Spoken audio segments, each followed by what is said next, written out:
जनाने अस्पताल के पर्दा बाड़ में 2 स्त्रियों को एक ही दिन बच्चे हुए। कमरा नंबर 5 में बाबू राधे श्याम जी की स्त्री मनोरमा को दूसरी बार पुत्र हुआ था। उन्हें प्रसूति ज्वर हो गया था। उनकी अवस्था चिंताजनक थी। वे मृत्यु की घड़ियां गिन रही थी। कमरा नंबर 6 में कुंतला की मां के 7वां बच्चा लड़की हुई थी। माँ बेटी दोनों स्वस्थ और प्रसन्न थी। घर में कोई बड़ा आदमी ना होने के कारण माँ की देखभाल कुंतला ही किया करती। उसके पिता एक दफ्तर में नौकरी करते थे। उन्हें पत्नी की देखभाल करने की फुर्सत ही कहाँ थी। पंडित राधे श्याम जी एडवोकेट अपनी माँ और कई नौकरों के रहते हुए भी पत्नी को छोड़कर कहीं न जाते थे। 10 दिन के बाद कुंतला की माँ पूर्ण स्वस्थ होकर बच्ची समेत अपने घर चली गई और उसी दिन राधे श्याम जी की स्त्री का देहांत हो गया। अपने नवजात शिशु को लेकर वे भी घर आए, किंतु पत्नी विहीन घर उन्हें जंगल से भी अधिक सूना मालूम हो रहा था। पत्नी के देहांत के बाद राधे श्याम जी ने दृढ़ निश्चय कर लिया था कि वे दूसरा विवाह नहीं करेंगे। मनोरमा पर उनका अत्यंत प्रेम था। वह अपने चिन्ह स्वरूप जो एक छोटा सा बच्चा छोड़ गई थी, वही राधे श्याम जी का जीवन आधार था। वे कहते थे कि इसी को देखकर और मनोरमा की मूर्ति की पूजा करते हुए अपने जीवन के शेष दिन बिता देंगे। जिस हृदय मंदिर में वे एक बार मनोरमा की पवित्र मूर्ति की स्थापना कर चुके थे, वहाँ पर किसी दूसरी प्रतिमा को स्थापित नहीं कर सकते थे। घर से उन्हें विरक्ति सी हो गई थी। भीतर से वे बहुत कम आते, अधिकतर बाहर बैठक में ही रहा करते। घर में आते ही वहाँ की एक एक वस्तु उन्हें मनोरमा की स्मृति दिलाती। उनका हृदय विचलित हो जाता।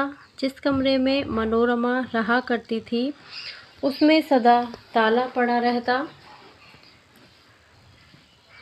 उस कमरे में वे उस दिन से कभी ना गए थे जिस दिन मनोरमा वहाँ से निकली थी। जीवन से उन्हें वैराग्य सा हो गया था। आने जाने वालों को वे संसार की असारता और शरीर की नश्वरता पर लेक्चर दिया करते। कचहरी जाते, वहाँ भी जीना लगता। जिन लोगों से 50 रुपया फीस लेनी होती, उनका काम 25 में ही कर देते। गरीबों के मुकदमों में वे बिना फीस के ही खड़े हो जाते। सोचते रुपए के पीछे हाय हाय करके करना ही क्या है, किसी तरह जीवन को ढकेल ले जाना है।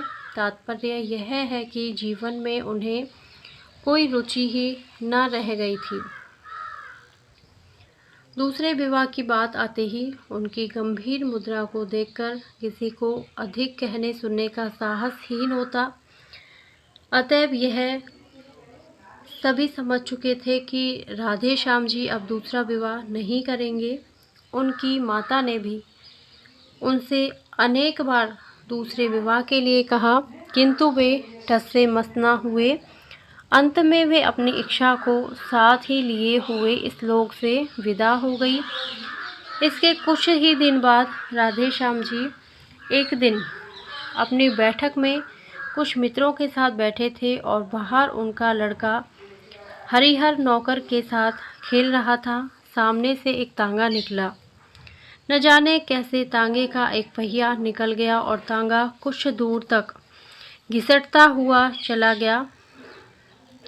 एक 7-8 साल का बालक तांगे पर से गिर पड़ा और एक बालिका, जो कदाचित उसकी बड़ी बहन थी, गिरते गिरते बचकर दूसरी तरफ खड़ी हो गई।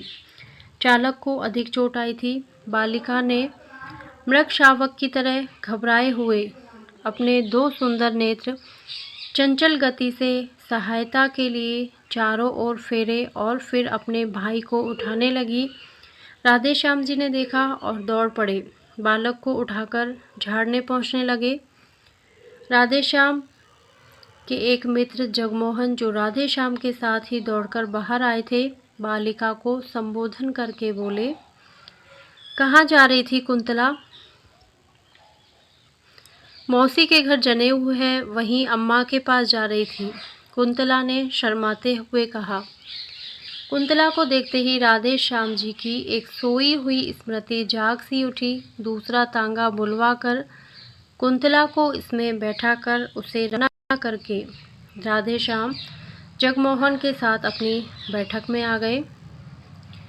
एक दिन बात ही बात में राधे श्याम ने जगमोहन से पूछा, भाई वह किसकी लड़की थी जो उस दिन तांगे पर से गिर पड़ी थी? जगमोहन ने बतलाया कि वह पंडित नंद किशोर तिवारी की कन्या है। पढ़ी लिखी, गृह कार्य में कुशल और सुंदर होने पर भी धनाभाव के कारण वह अभी तक कुमारी है। बेचारे तिवारी जी 50 रुपये माहवार पर एक ऑफिस में नौकर हैं। बड़ा परिवार है। 50 रुपये में तो खाने पहनने को भी मुश्किल से पूरा पड़ता होगा। फिर लड़की के विवाह के लिए 2-3 हज़ार रुपये कहाँ से लाएं? काने कुब्जों में तो बिना व्योरोने के कोई बात ही नहीं करता। कष्ट में है बेचारे। लड़की सयानी है, पढ़ा लिखा कर किसी मूर्ख के गले भी तो नहीं बांधे बनता। एक बार तिवारी जी पर उपकार करने की सद्भावना से राधे श्याम जी का हृदय आतुर हो उठा, किंतु तुरंत ही मनोरमा की स्मृति ने उन्हें सचेत कर दिया। तिवारी जी पर उपकार करना मनोरमा को हृदय से भुला देना था। राधे श्याम को जैसे कोई भूली बात याद आ गई हो। वे अपने आप ही सिर हिलाते हुए बोल उठे, नहीं, यह कभी नहीं हो सकता। राधे श्याम के हृदय की हलचल को जगमोहन ने ताड़ लिया। वार करने का उन्होंने यही उपयुक्त अवसर समझा। संभव है निशाना ठीक पड़े। जगमोहन, तुम क्या कहते हो राधे श्याम? है ना लड़की बड़ी सुंदर, पर बेचारी को कोई योग्य वर नहीं मिलता। अगर तुम इससे विवाह कर लो तो कैसा रहे? राधे श्याम उदासीनता से बोले, भाई लड़की सुंदर तो जरूर है, पर मैंने तो विवाह ना करने की प्रतिज्ञा कर ली है। जगमोहन उत्साह भरे शब्दों में बोले, अरे छोड़ो भी, ऐसी प्रतिज्ञा तो पत्नी के देहांत के बाद सभी कर लेते हैं। उसके माने यह थोड़े है कि फिर कोई विवाह करता ही नहीं। अरे भाई, जन्म और मृत्यु जीवन में लगा ही रहता है। संसार में जो पैदा हुआ है वह मरेगा, और जो मरा है वह फिर आएगा। रंज किसे नहीं होता, किंतु उस रंज के पीछे वैरागी थोड़े बन जाना पड़ता है। और फिर अभी तुम्हारी उम्र ही क्या है, यही ना 35-36 साल की। बस जीवन भर तपस्या करने की बात है। बिना स्त्री के घर जंगल से भी बुरा लगता है। ब्रजेश की माँ 4 दिनों के लिए मैके चली जाती है तो घर जैसे काट खाने को दौड़ता है। राधे श्याम बोले, यह कोई बात नहीं जगमोहन, घर से तो मुझे कुछ मतलब नहीं है। जिस दिन मनोरमा का देहांत हुआ मेरे लिए घर नहीं रह गया। बात इतनी है कि बच्चे की देखभाल करने वाला अब कोई नहीं है। अम्मा थी तब तक तो कोई बात न थी, पर अब बच्चे की कुछ भी देखभाल नहीं होती। नौकरों पर बच्चे को छोड़ देना उचित नहीं, और मैं कितनी देखभाल कर सकता हूँ तुम ही सोचो। परिणाम यह हुआ कि बच्चा दिनों दिन कमज़ोर होता जा रहा है। राधे श्याम का विवाह कुंतला के साथ हो गया। उनकी उजड़ी हुई गृहस्थी में बहार आ गई। मनोरमा के बंद कमरे का ताला खोलकर उनके चित्रों पर हल्की रंगीन जाजिम का पर्दा डाल दिया गया। उस घर में फिर से नुपुर की मधुर ध्वनि सुनाई पड़ने लगी। चतुर गृहिणी का हाथ लगते ही घर फिर स्वर्ग हो गया। कुंतला की कार्यकुशलता और बुद्धि की कुशाग्रता पर राधे श्याम मुग्ध थे। कुंतला के प्रेम के प्रकाश से उनका हृदय आलोकित हो उठा। अब वहाँ पर मनोरमा की धुंधली स्मृति के लिए भी स्थान न था। वे पूर्ण सुखी थे। राधे श्याम जी ने दूसरा विवाह किया था, संभवतः हरिहर की देखभाल के लिए ही, किंतु इस समय कुंतला को हरिहर से अधिक राधे श्याम की देखभाल करनी पड़ती थी। उनकी देखभाल से ही वह परेशान हो जाती, इतनी थक जाती कि उसे हरिहर की तरफ आंख उठाकर देखने का भी अवसर न मिलता। कुंतला के असाधारण रूप और यौवन ने तथा राधे श्याम जी की ढलती अवस्था ने उन्हें आवश्यकता से अधिक असावधान बना दिया था। बुरा भला कैसा भी काम, सबकी एक सीमा होती है।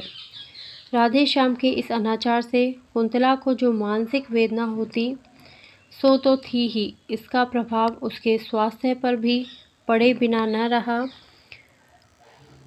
कुंदन की तरह उसका चमकता हुआ रंग पीला पड़ गया, आंखें निस्तेज हो गई। 6 महीने की बीमार मालूम होती है, वैसे ही स्वभाव से सुकुमार थी। अब चलने में उसके पैर कांपते, सदा हाथ पैर में दर्द बना रहता, जी सदा ही अलसाया रहता। खाट पर लेट जाती तो उठने की हिम्मत न पड़ती।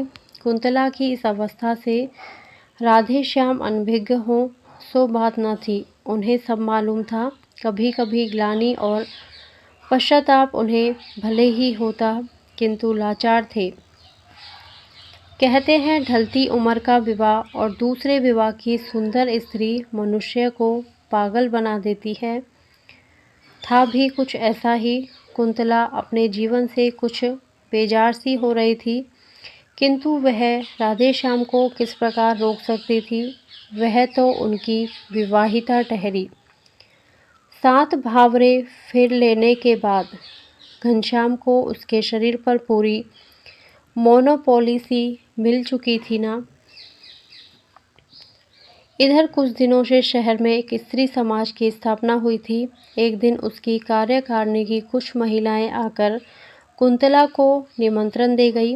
कुंतला ने सोचा, अच्छा ही है, घंटे 2 घंटे घर से बाहर रहकर अपने इस जीवन के अतिरिक्त भी देखने और सोचने समझने का अवसर मिलेगा।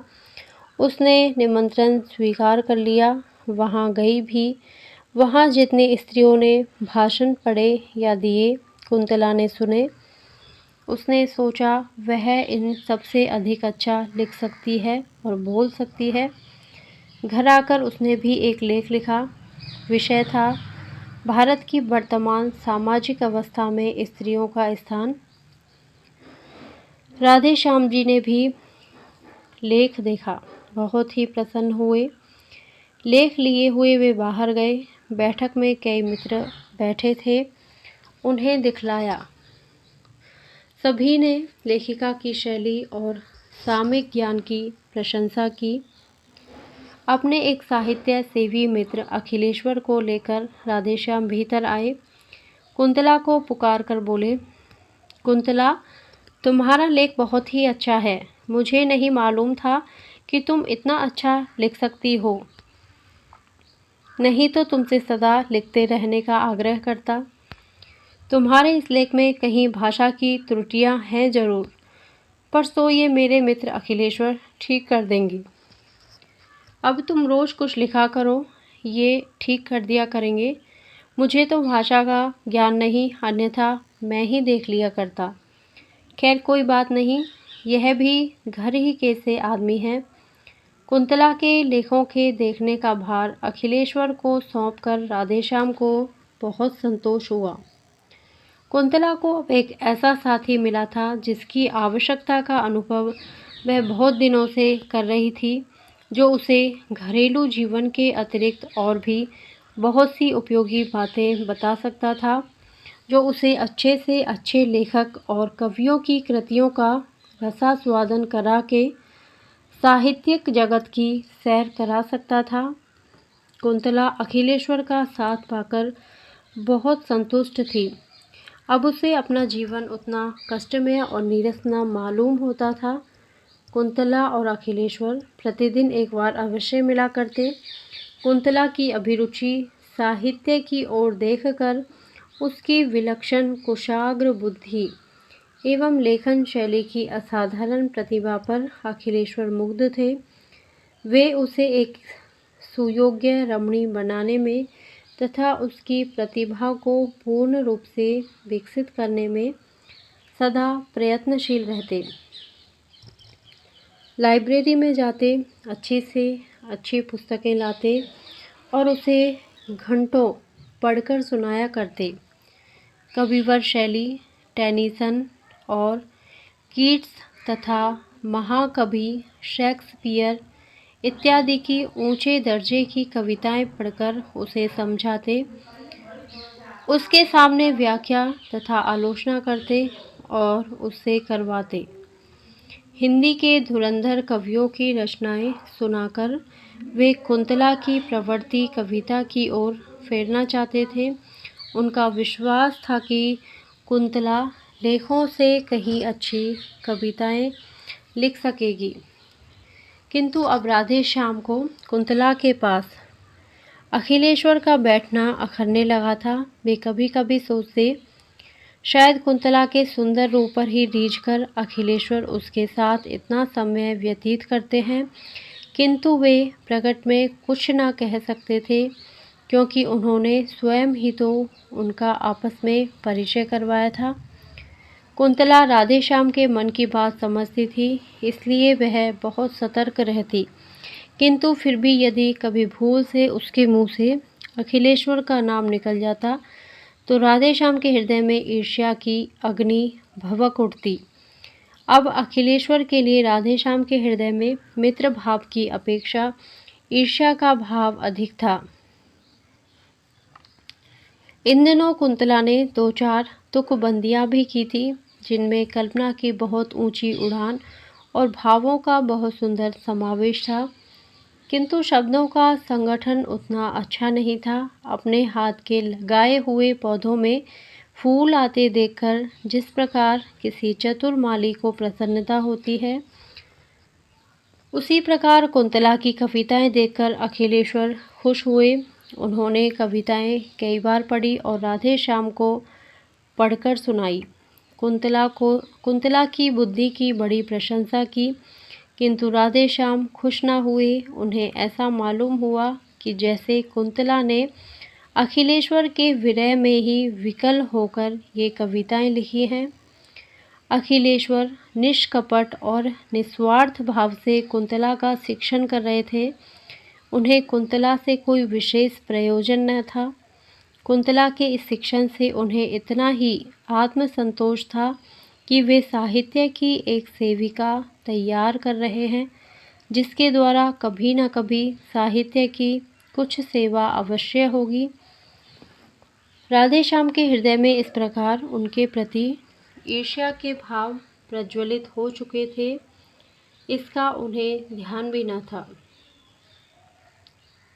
क्योंकि उनका हृदय निर्मल और पवित्र था। अखिलेश्वर कई दिनों तक लगातार बीमार रहने के कारण घर से बाहर ना निकल सके। खाट पर अकेले पड़े पड़े धनिया गिनते हुए उन्हें अनेक बार कुंतला की याद आई। कई बार उन्होंने सोचा कि उसे बुलवा भेजे, फिर जाने क्या आगा पीछा सोचकर वे कुंतला को ना बुला सके। इधर कई दिनों से अखिलेश्वर का कुछ भी समाचार न पाकर कुंतला भी उनके लिए उत्सुक थी। वही बार बार सोचती, एकाएक इस प्रकार आना क्यों बंद कर दिया, क्या बात हो गई। किंतु वह अखिलेश्वर के विषय में राधेश्याम से कुछ पूछते हुए डरती थी। इसी बीच एक दिन कुंतला की माँ ने कुंतला को बुलवा भेजा। राधेश्याम कुंतला से यह कहकर कि जब तांगा आवे तुम चली जाना, कचहरी चले गए। कुंतला माँ के घर जाकर जब वहाँ से 3 बजे लौट रही थी तो रास्ते में हाथ में दवा की शीशी लिए हुए अखिलेश्वर का नौकर मिला। नौकर से मालूम करके कि अखिलेश्वर बीमार है, कई दिनों तक तेज बुखार रहा है, अब भी कई दिन घर से बाहर ना निकल सकेंगे। कुंतला अपने आप को रोक न सकी। क्षण भर के लिए अखिलेश्वर से मिलने के लिए उसका हृदय व्याकुल हो उठा। अखिलेश्वर के मकान के सामने पहुंचते ही तांगा रुकवाकर वह अंदर चली गई। साथ में उसकी छोटी बहन भी थी। अचानक कुंतला को अपने कमरे में देखकर अखिलेश्वर को विस्मय और आनंद दोनों हुआ। अपनी खाट के पास ही कुंतला के बैठने के लिए कुर्सी देकर वे स्वयं उठकर खाट पर बैठ गए। बोले, कुंतला, तुम कैसे आ गई? इस बीमारी में तो मैंने तुम्हारी बहुत याद की। इसी समय राधे श्याम जी कमरे में प्रवेश किया। कुंतला कुछ भी न बोल पाई। राधे श्याम को देखते ही अखिलेश्वर ने कहा, आओ भाई राधे श्याम, आज कुंतला आई तो तुम भी आए, वरना आज 8 दिन से बीमार पड़ा हूँ। रोज ही तुम्हारी याद करता था, पर तुम लोग कभी न आए। फिर घड़ी की ओर देखकर बोले, आज 3 ही बजे कचहरी से कैसे लौट आए? राधे श्याम ने रुखाई से उत्तर दिया, कोई काम नहीं था इसलिए चला आया। फिर पत्नी की ओर मुड़कर बोले, चलो चलते हैं, मैं तो जाता हूँ। अखिलेश्वर ने बहुत रोकना चाहा, पर वे ना रुके, चले ही गए। उनके पीछे पीछे कुंतला भी चली। जाते जाते उसने अखिलेश्वर पर एक ऐसी मार्मिक दृष्टि डाली जिसमें न जाने कितनी करुणा, कितनी विवशता, कितनी कातरता और कितनी दीनता थी। कुंतला चली गई, किंतु उसकी इस करुण दृष्टि से अखिलेश्वर की आंखें खुल गई। राधे श्याम के आंतरिक समझ सके। घर पहुंचकर कुंतला कुछ ना बोली, वह चौके में चली गई। कुछ ही क्षण बाद उसने लौटकर देखा कि उसके लेख, कविताएं, कॉपियां, पेंसिलें और अखिलेश्वर द्वारा उपहार में दी हुई फाउंटेन पेन सब समेटकर किसी ने आग लगा दी है। उसी अग्नि में अखिलेश्वर का वह प्यारा चित्र, जो कुछ ही क्षण पहले ड्राइंग रूम की शोभा बढ़ा रहा था, धू धू करके जल रहा है और ऊपर उठती हुई लपटें मानो यह कह रही हैं, कुंतला, यह तुम्हारे साहित्यिक जीवन की चिता है। धन्यवाद। यदि आपको ये कहानी पसंद आई हो तो प्लीज़ इस वीडियो को लाइक करें, शेयर करें और मेरे चैनल को सब्सक्राइब करें। Thank you.